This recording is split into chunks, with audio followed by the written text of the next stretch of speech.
5 again, Lighthouse again, and on the side of Iron Eagles it would appear the same planes picked as in their matches against DFA Pegasus, and on the side of Eskadra it seems that they did get a few change of plans in, so both captains are ready. So I'm giving them the 10-second countdown before the match starts, and then we will be on our way with the next best of 5 between Eskadra and DFA Iron Eagles. The winner of this going into the finals against Just for Fun.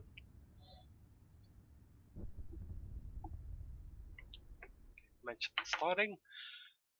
We can see a pretty similar lineup, or entirely similar lineup, coming out from both teams. So this is going to be very interesting indeed. Both Eskadra and Iron Eagles with the exact same planes picked. 2 P-51As, 2 Focke-Wulf 190 A5s, 1 F4U and a Mosquito against the 109F and a Mosquito. So the only difference between the two is an F4U against the 109F. The 109F being picked on the side of Iron Eagles and F4U being picked on the side of Eskadra. Let's see what their plan is this time. Again, the Mosquito, by the looks of it, at this moment at least, going for the headquarters, whilst the rest go in the opposite direction. Something we see quite a lot of teams do on this map. As we can see, the Focke-Wulf carrying rockets. In fact, everybody carrying rockets on the side of Eskadra. So everybody with rockets on Eskadra's team, and again splitting up in 3 different directions. They tried this in their first battle against Just for Fun. That didn't quite go as planned, so let's see what the Iron Eagles will be able to do against this very same tactic. But the only difference is that the 3 remaining team members of Just for Fun, of Eskadra are now going to their own base, most likely to protect it or intercept Iron Eagle members who might have done the same. We'll see in a few seconds. Econ 6 here going for the aircraft carrier of the Iron Eagles. In the first spot going out, the Iron Eagles team being spotted here by Kluskov on his own. Kluskov entering 25 in the chat, probably meaning 2,500 meters is the altitude of the enemy team. Kluskov being under fire of both Chasey and Spencer.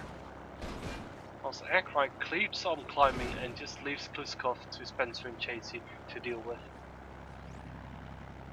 Kluskov again doing a good job at staying alive, just like he managed to do against Just for Fun, and again leading him into the rest of his team who wait for him at a higher altitude. Spencer and Chasey will have to disengage soon. Chasey doing so, moving up towards Duncan. Spencer now also disengaging from Kluskov. Kluskov now re-engaging on Spencer himself. Spencer now under fire from both Duncan and Kluskov, both not hitting anything. Chasey firing on Duncan, and he is hitting Duncan. Duncan left at 12 hit points. Duncan taken out. Jerry taken out by the Aircry Mosquito. Aircry now also almost taken out. 10 health, 5 health taken out by Tommy Crasher in the P-51A, who now gets Chasey, almost rams into him. Kluskov under fire of Kane in the Focke-Wulf 190, also under fire. Chasey by Kluskov taken out. And Saturo, who moves on to Kachelweg by the looks of it. No, Gebing. Saturo choosing to go for an engagement on Gebing, who is diving on Kluskov, who is still staying alive. And supremacy victory almost coming in the meantime for Eskadra. So they will, the Iron Eagles will have to kill the remaining members of Eskadra quickly. Kachelweg diving on Tommy Crasher. Spencer was the one who took the kill on Crusher. Tommy Crasher on the fire of Spencer. And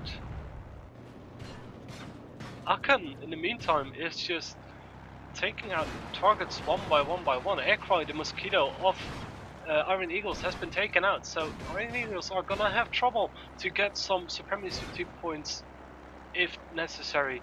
And it seems that they have set Gebink to attack the AA guns, while Spencer is taking care of Saturo, who has taken out Kachenweg and is taken out himself now. Tommy Crasher with Spencer behind him, and Gebink taking out the AA gun. Tommy Crasher taken out by Spencer, and Spencer will now most likely help Gebink in taking out ground targets as effectively as possible, but they are just two light fighters against the entire enemy base really, and a 5-point supremacy lead for Eskadra. This is not looking good for the Iron Eagles at all. And very well played here by Kluskov, who managed not just only to stay alive for 3.5 full minutes with 2 to 3 enemies on his tail, but also taking out one of the Iron Eagles members. And Eken 6 has decided to simply go away and hide and let Spencer and Gebink attack targets as long as necessary, because he's not in a hurry. He has 4 minutes and 50 seconds to take them out, and he'd happily let his AA damage them for that duration. So Eken 6 playing smart here, getting altitude, leaving Gebink attacking targets and getting torn apart by the AA, while Spencer is most likely on the lookout to take Eken 6 out. However, if Spencer managed to find Eken 6, it's going to be a very interesting engagement indeed.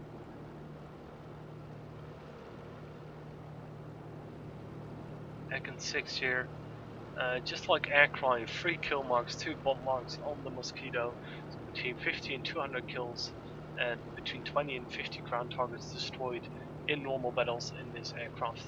No rockets remaining, no bombs remaining as well, I'd imagine. And 4 nice 20mm cannons in the nose, with a set of machine guns as well. At 170 health. And this running is not gonna help for the supremacy, so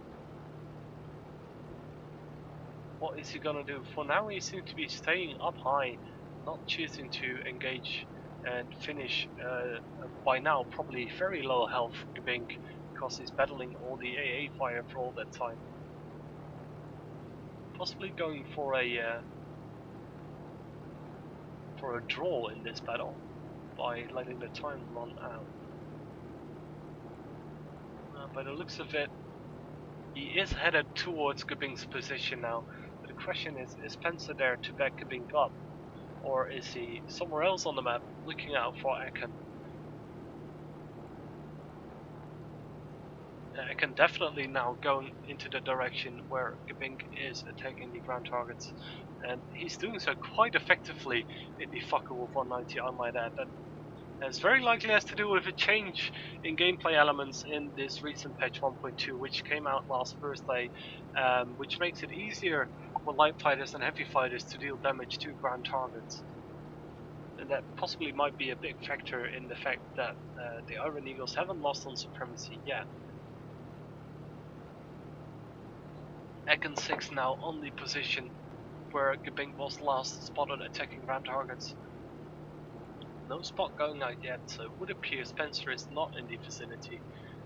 And it would also appear Gebink has stopped attacking ground targets now that it is a tie in supremacy points.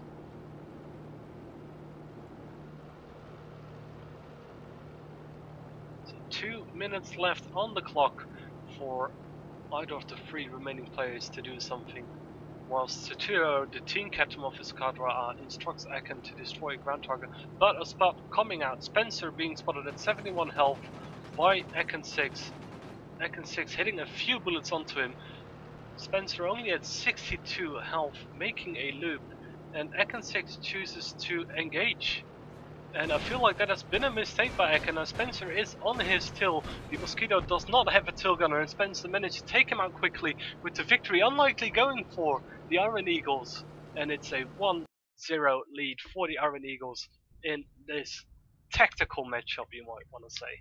So 1-0 for IE.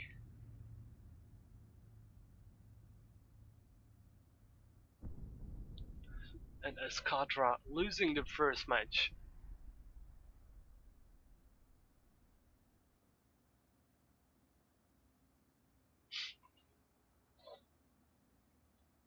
And I will ask the captains if any change of planes and if they are ready.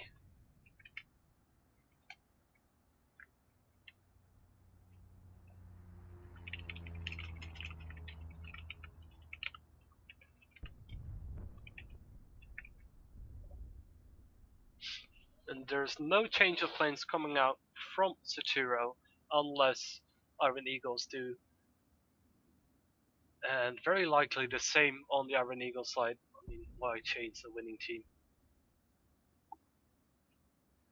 We'll have to see if JC confirms that for me though. Meantime, I'd like to ask you guys how the stream is so far, or is anyone having issues? I see one comment so far coming out from Zakne. Welcome back, Zakne. Haven't seen you in a while. That it's loading all the time. That has been resolved, or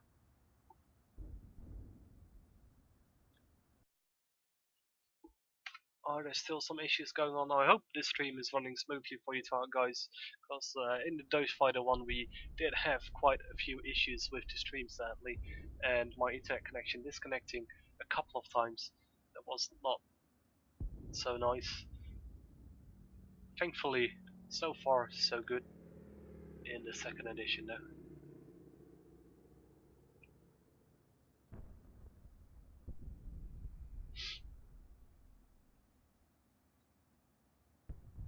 Still waiting on the Iron Eagles to give the go for the second match.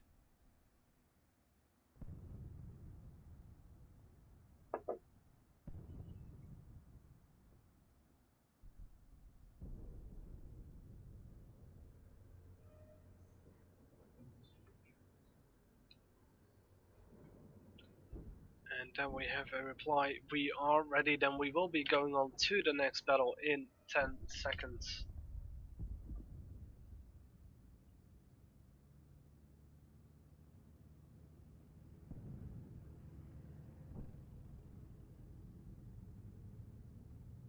No changes on both sides, confirmed by Spencer, and we are on our way with the second battle between Eskadra and Iron Eagles, this time following the side of the Iron Eagles.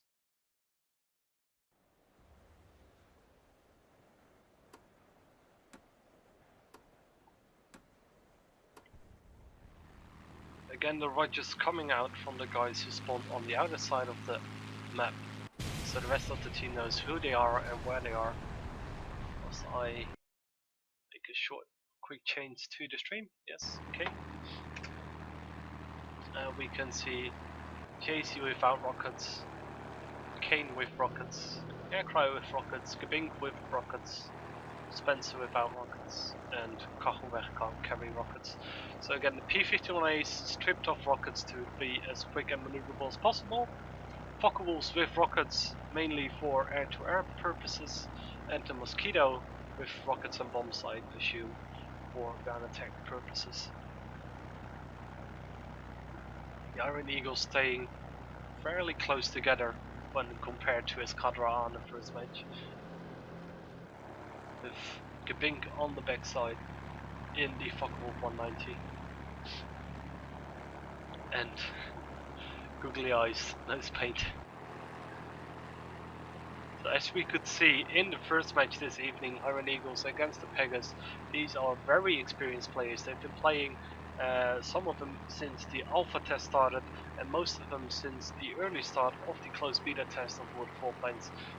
So the game is, well, how the game works, especially on this tier. They've also had a lot of esports experience within World of Warplanes, especially on tier 6, because that's where most of the battles have been played. Whilst in the meantime, Eskadra has went for the base of the Iron Eagles, and the Iron Eagles, expecting that, have gone for the base to defend it. Kane here decreasing altitude together with Chasey, whilst everyone is moving on Tommy Crasher. Everyone except Spencer, that is.